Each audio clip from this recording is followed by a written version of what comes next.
السلام علیکم ورحمۃ اللہ وبرکاتہ۔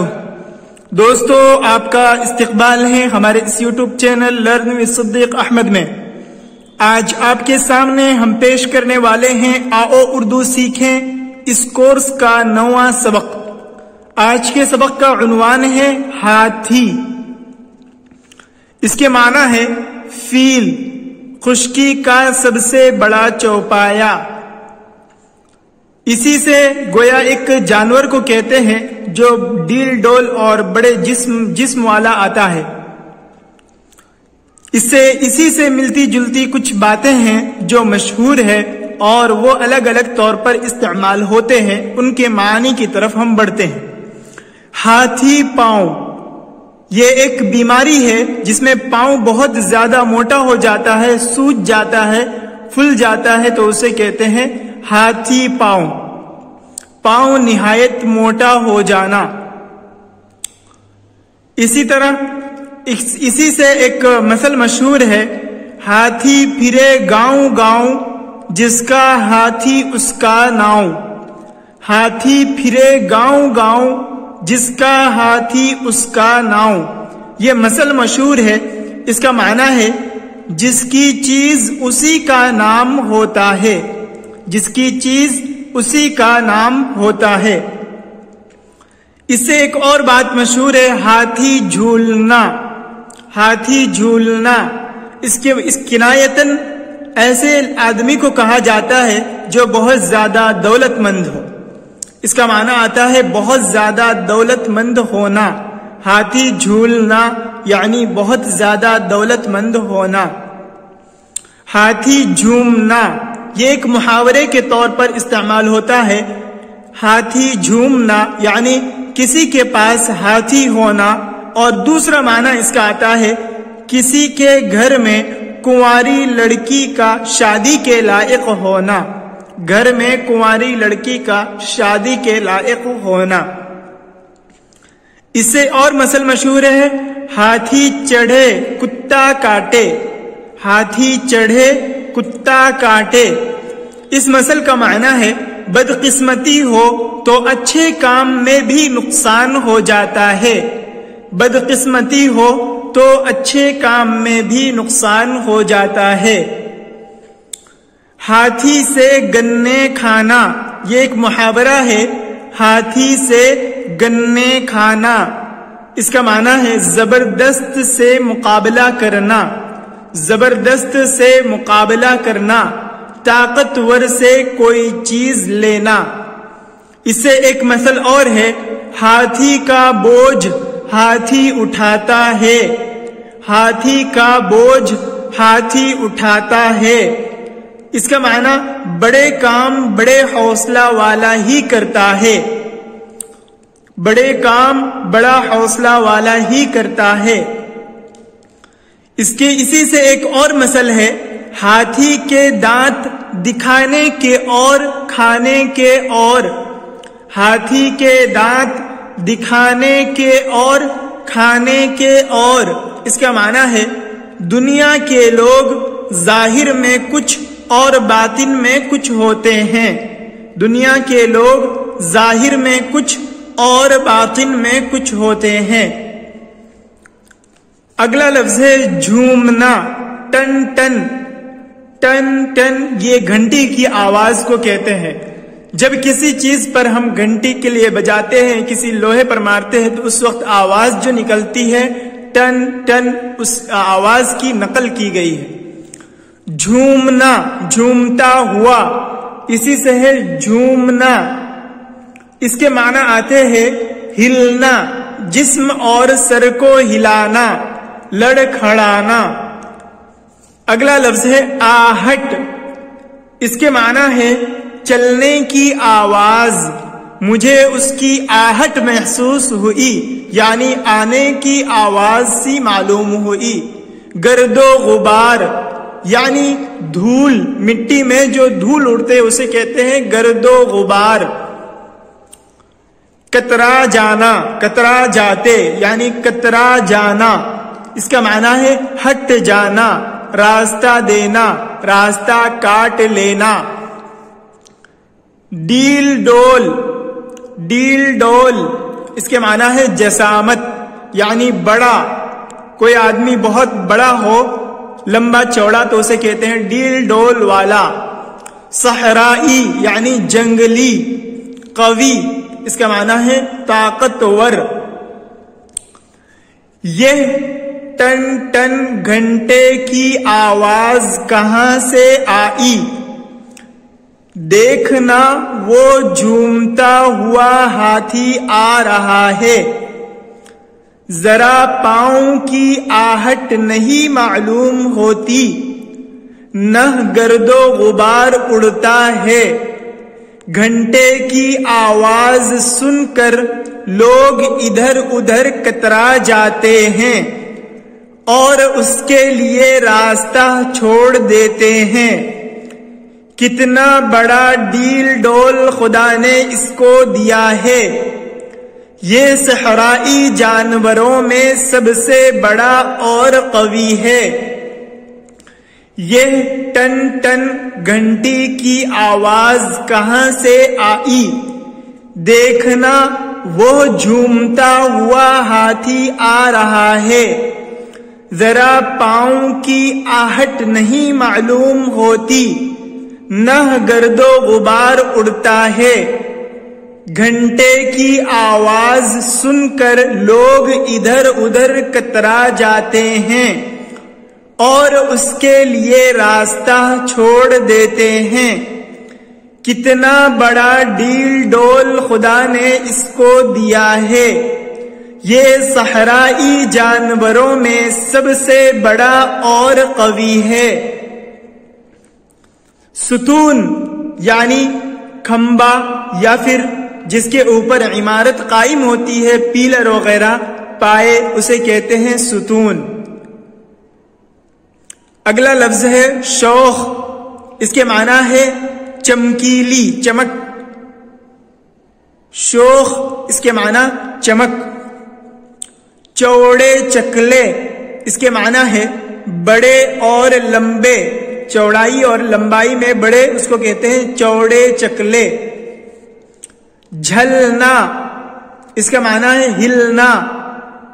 جھلتا یعنی جھلنا یعنی ہلنا، کسی چیز کو حرکت دینا. بوجھ یعنی وزن. جبڑا یعنی منہ کے اوپر اور نیچے کا حصہ. وزنی یعنی وزن والا.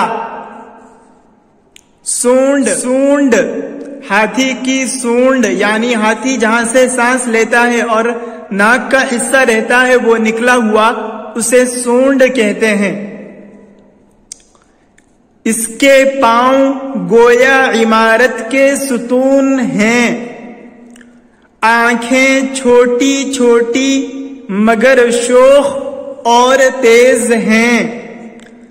کان کیسے چوڑے چکلے ہیں جن کو پنکھے کی طرح جھلتا جاتا ہے. ہاتھی کی گردن بہت چھوٹی ہے مگر نہایت موٹی ہے. نہایت یعنی بہت زیادہ. جو ایسی موٹی نہ ہوتی تو اس کے سر کا بھاری بوجھ کیوں کر اٹھاتی.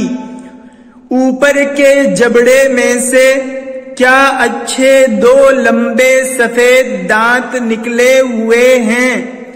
یہ بڑے ہی سخت اور وزنی ہوتے ہیں. دانت سب ہاتھیوں کے نہیں ہوتے مگر سونڈ سب کے ہوتی ہے. اس کے پاؤں گویا عمارت کے ستون ہیں. آنکھیں چھوٹی چھوٹی مگر شوخ اور تیز ہیں. کان کیسے چوڑے چکلے ہیں جن کو پنکھے کی طرح جھلتا جاتا ہے.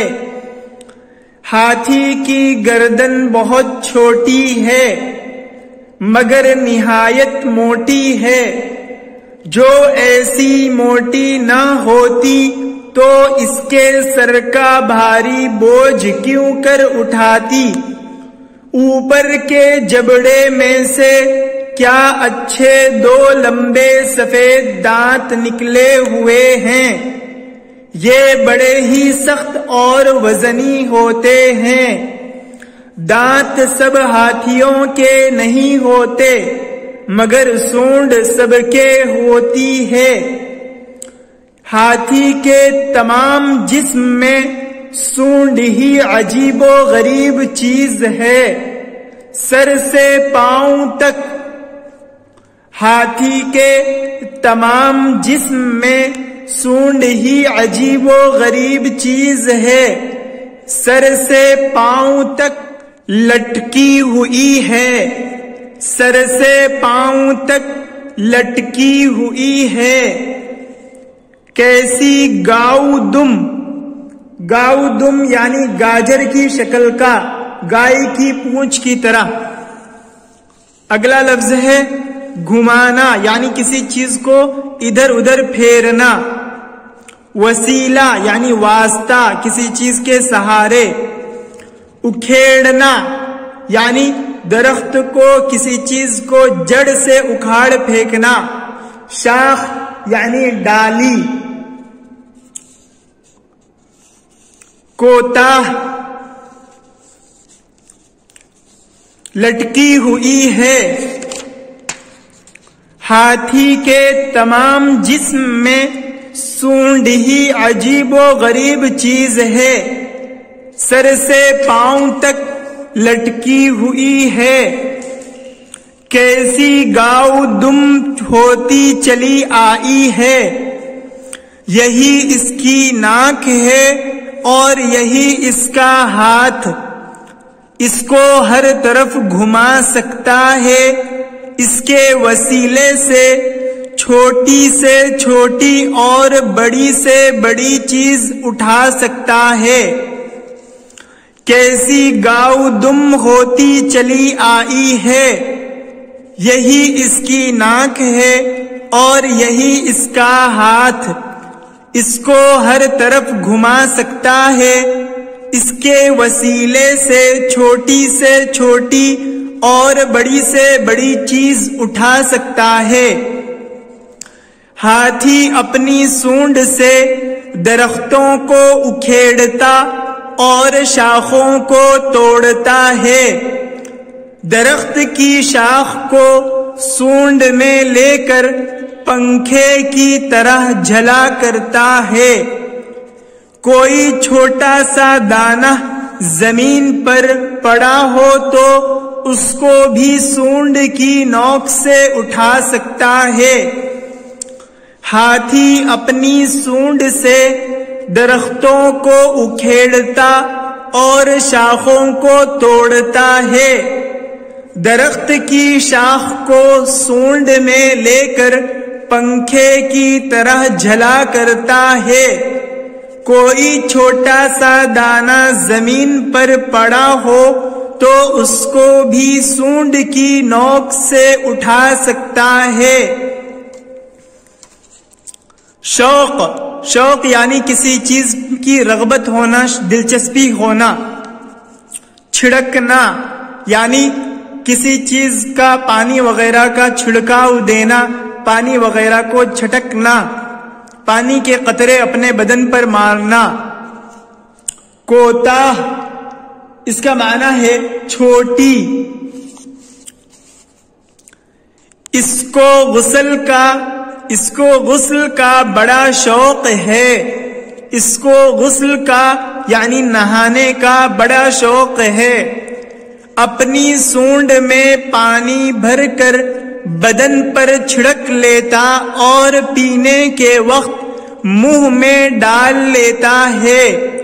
کوتاہ گردن ہونے کی وجہ سے اپنے منہ کو پانی تک نہیں پہنچا سکتا۔ اس کو غسل کا بڑا شوق ہے، اپنی سونڈ میں پانی بھر کر بدن پر چھڑک لیتا اور پینے کے وقت منہ میں ڈال لیتا ہے۔ کوتاہ گردن ہونے کی وجہ سے اپنے منہ کو پانی تک نہیں پہنچا سکتا۔ ایشیا، ایشیا دراصل بحر ہند سے بحیر روم تک کے جو علاقے ہیں اسے کہتے ہیں ایشیا، بر صغیر۔ افریقہ، افریقہ یہ ایک ملک کا نام ہے۔ ایشیا اور افریقہ کے ملکوں میں یہ جانور پایا جاتا ہے۔ بنو، اس کے معنی ہے بن، دراصل جنگلات کو کہتے ہیں، بن جنگل، اسی سے ہے بنو۔ سدھانا، اس کے معنی ہے مانوس کرنا، کسی جانور کو پالتے اور پوستے ہیں، وہ انسان کے قریب ہو جاتا ہے اور اس سے مانوس ہو جاتا ہے، اس کے پاس بلانے پر فوراً آتا ہے، اسے کہتے ہیں سدھا لینا، مانوس کر لینا۔ حلیم، اس کے معنی ہے بردبار، نرم مزاج، فرما بردار یعنی تابعدار، بات ماننے والا۔ ایشیا اور افریقہ کے ملکوں میں یہ جانور پایا جاتا ہے۔ جب اس کو بنوں اور جنگلوں میں سے پکڑ کر آدمی سدھا لیتے ہیں تو بڑا ہوشیار، حلیم اور فرما بردار بن جاتا ہے۔ ایشیا اور افریقہ کے ملکوں میں یہ جانور پایا جاتا ہے۔ جب اس کو بنوں اور جنگلوں میں سے پکڑ کر آدمی سدھا لیتے ہیں تو بڑا ہوشیار، حلیم اور فرما بردار بن جاتا ہے۔ یہ ہاتھی سے متعلق کچھ باتیں تھی، کچھ گفتگو تھی جو آپ کے سامنے رکھی گئی، جن کی مدد سے آپ اردو زبان کے جملوں کو اچھی طرح ذہن نشی کر لیں گے، اردو زبان میں لکھنا پڑھنا آپ سیکھ پائیں گے اور تحریر و تقریر میں اس کا استعمال کر پائیں گے۔ السلام علیکم ورحمۃ اللہ وبرکاتہ۔